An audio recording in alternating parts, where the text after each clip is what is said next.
walking with it.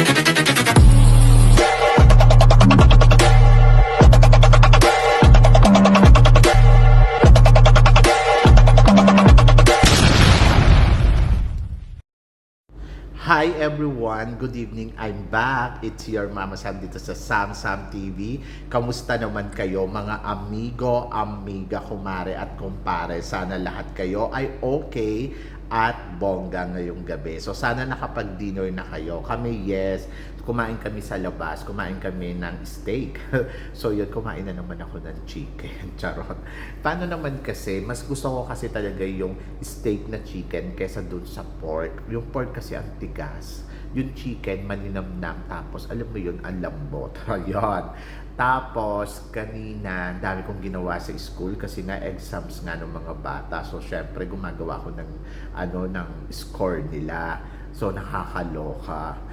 Alam mo yon, kahit labad ka sa mga sa mga gusto mong ibigay na score sa kanila, wala ka namang magawa kasi hindi nga dito nagbabaksak. Ayun yun. At nakakaloka, kailangan ipasa mo sila. So yon, tapos kanina nag-meeting din kami ng bonggang-bongga kasi yung director ko aalis na siya, pupunta na siya sa kabilang school, sa bagong school niya. Medyo upgraded kasi siya. So, yon, aalis na daw siya ng October 7. Kaya pupunta pa ako ng school hanggang October 15. Yon. Sus ko, nakakaloka. Pero wala nang bayad yung October. Free na yon. Kahit malate-late ka, okay lang. Charot. So, yun. Nakakaloka, no? Bilis ng araw. Tapos, ang bilis ng panahon. So, syempre, excited tayo lahat for the Miss Cosmo sa October 5 na yan. Ang alam ko, ang Miss Cosmo event, meron pa silang isa pang fashion show na magaganap pagkatapos after nun, preliminary competition na and then coronation na. So, next week na. So, ang bilis ng araw. So, we are excited sa event pang gagawin nila. Tapos, ayun, siguro magpiprepare na sila for the coronation. So, kamusta naman, di ba? Ang sinasabi ng iba, nababasa ko sa social media, mahina daw ang palo ni Miss Philippines. Sabing ganon, kumbaga parang yung caliber na gusto mong makita sa isang beauty queen ay hindi daw nila nakikita kay Atisa Manalo.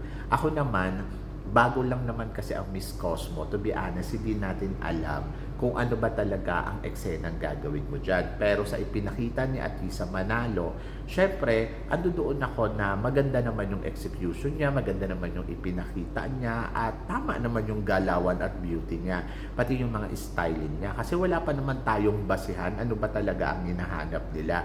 Kailangan ba ang galawan dito ay tulad ng pang Miss Grand na humahataw, kumikembot? Kailangan ba pang Miss Universe? Kasi hindi natin alam ang eksakto pang pattern na gusto ng Miss Cosmo, kahit nga sila hindi pa din nila alam, di ba?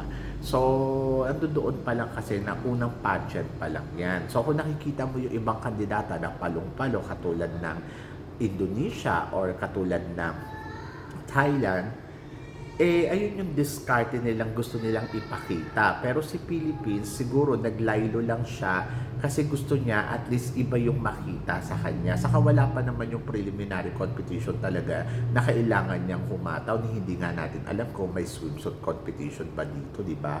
Wala naman silang sinasabi. So siguro nandoon lang tayo sa part na ano lang, kumbaga parang siguro panoorin lang natin and tignan lang natin kasi wala talagang basihan kung ano ba ang magiging Miss Cosmo, di ba?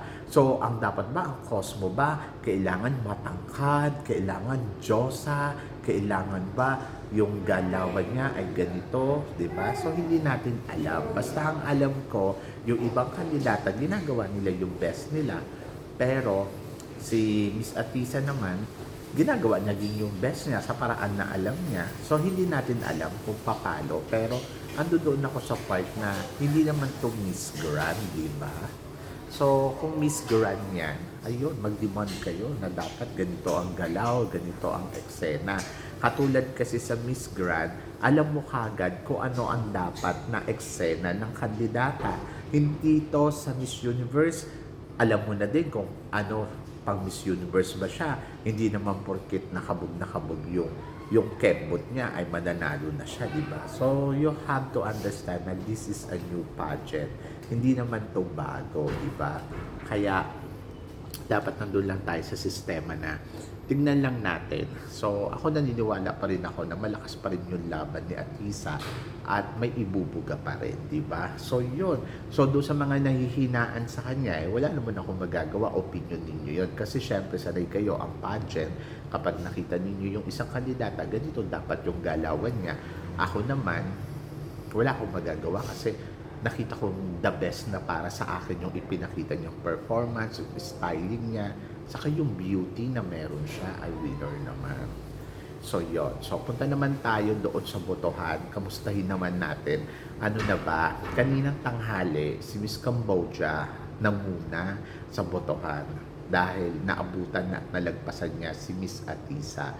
So, umabot siya ng 23,000 vote. Tapos si Atisa parang nasa 22 lang or 21. Tapos, ngayong gabi, check ko lang, updated. So, nanguna na uli si Miss Atisa Manalo. So, she's a number 1. Umabot na siya ng 33,000. So, sobrang laki na ng lamang niya doon kay Miss Cambodia. Kasi si Miss Cambodia ay nasa 23 pa din or 22. So, parang 10,000 yun lamang, di ba? So, kung iisipin mo, talagang si Atisa ando doon na hindi talaga pinapabayaan yung mga aspeto. Kumbaga parang ipinapakita niya talaga sa organization na siya ang tunay na reyna dito. Kaya wala naman dapat ikaw-worry. So ako parang feeling ko naman kapag natalong niya na yan lahat ng station na yan, Station 1, Station 2, Station 3, Station 4. So, ibig sabihin siya na talaga yun. Charot. So, yun.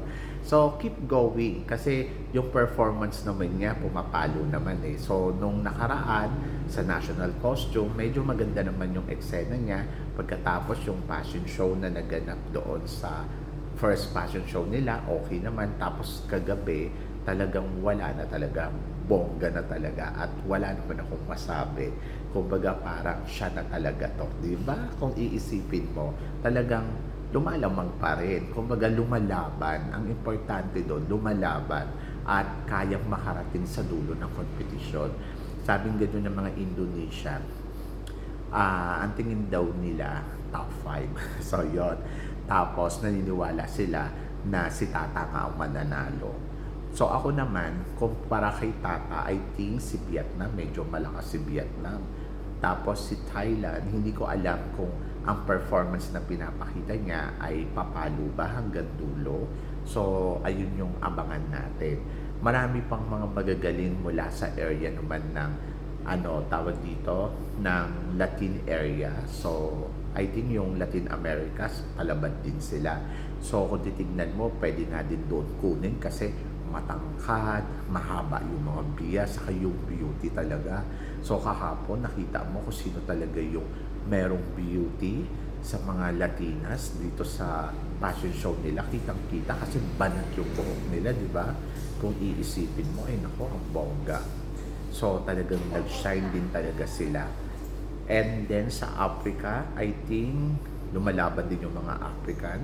But tulad nga ng sinabi ko, hindi naman natin alam kung ang hinahanap ba ng Cosmo ay kailangan palong-palo, kailangan performance level, kailangan ba yung maalam Miss Grand yung dating. Hindi natin alam yon. Basta ang alam natin na lahat sila ay pinapakita nila yung performance nila sa abot ng kanilang makakaya.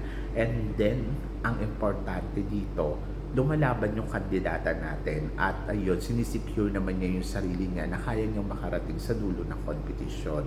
So, binibigay niya yung best niya. So, wala tayong dapat ika-worry. And then, sa botohan, nangunguna pa rin ang Atisa Manalo at malakas pa rin ang laban niya. So, pili ko naman papalo ng bonggang-bongga. At tulad na sinabi ko, malayo yung lamang niya sa mga kalaban. So dito pa lang pinapakita na ni Atisa na talagang siya talaga ang kadapat-dapat para sa corona, di ba?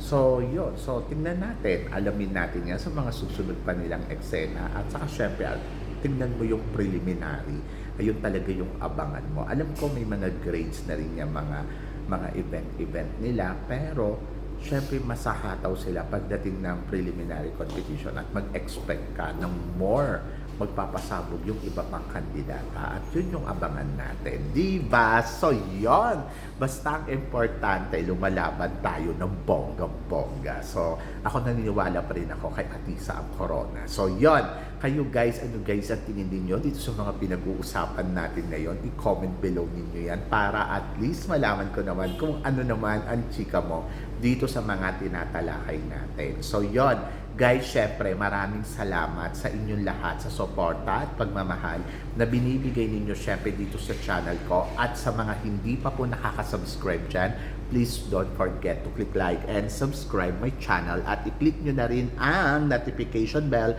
para updated kayo sa aking mga chika. Sabi nga ganon, always keep smiling and laban lang. So yun guys, hanggang dito na lang, hanggang sa muli nating chikahan. See you tomorrow. Thank you guys.